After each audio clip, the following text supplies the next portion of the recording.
Hello, I'm Tim. The story I'm going to tell you is one of broken promises and revenge. How a town, saved from a terrible plague of rats by a mysterious stranger, refuses to pay up and so pays a heavy price.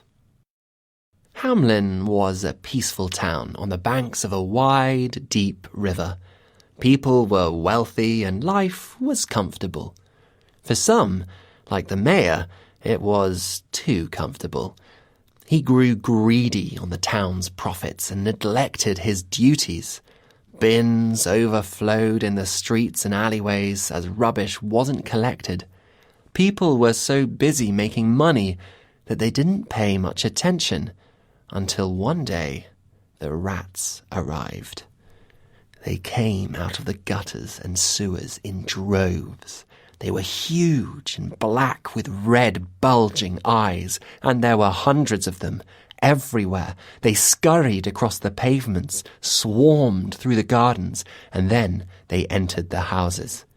"Do something," the people asked the mayor, but he was a bit stupid as well as greedy and didn't have any ideas. He was in a meeting at the town hall when suddenly the door was flung open and a young girl strode in. Her velvet jacket was threadbare and covered in patches. Around her neck she wore a pipe.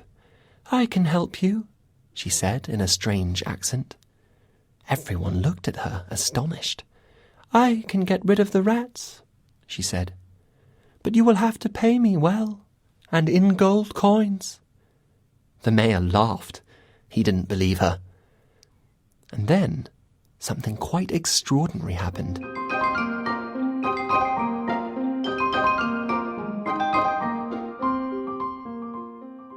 She picked up her pipe and started to play, a simple tune, but mesmerizing.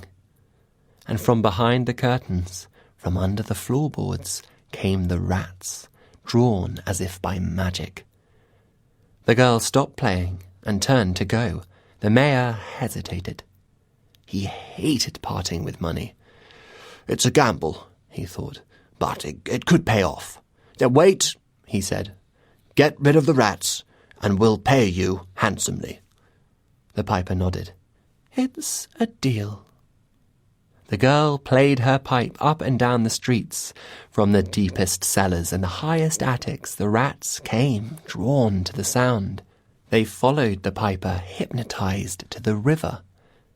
The people of Hamlin watched as she waded waist-high into the deep river, still piping.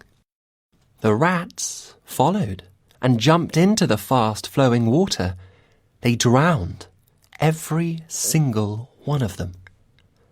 The crowd fell silent. They were afraid of what they'd seen. "But she must be in the pay of the devil," they thought. They grabbed their children and fled. Only one small boy remained. The piper returned to Hamlin to collect her pay, but the mayor locked the door. "Open up," she shouted. "It's payday." But the greedy mayor refused. "Give me my money, you cheat, or you'll be sorry," she shouted. The piper realized she'd been double-crossed. "You'll all pay for this," she cried angrily and left. That night the town held a big party. The wine flowed freely. The mayor was congratulated on getting rid of the rats without paying a penny. At midnight, strange music could be heard in Hamlin. It was the piper, of course. But only children could hear the tune. All across town, whilst their drunk parents slept, children rose from their beds as if sleepwalking. They walked like ghosts, following the pipe's haunting notes. Slowly, silently, they followed the piper out of town. She led them into a cave in the mountainside, and the cave closed up. Only one child, the little boy, remained outside.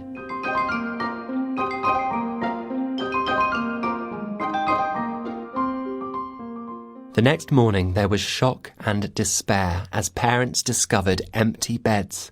They gathered in the square. The mayor looked grave.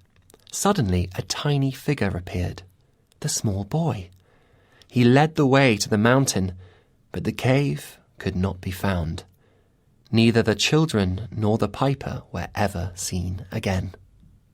What a mystery, but that's the story. I hope you'll join me for another one soon. Bye for now.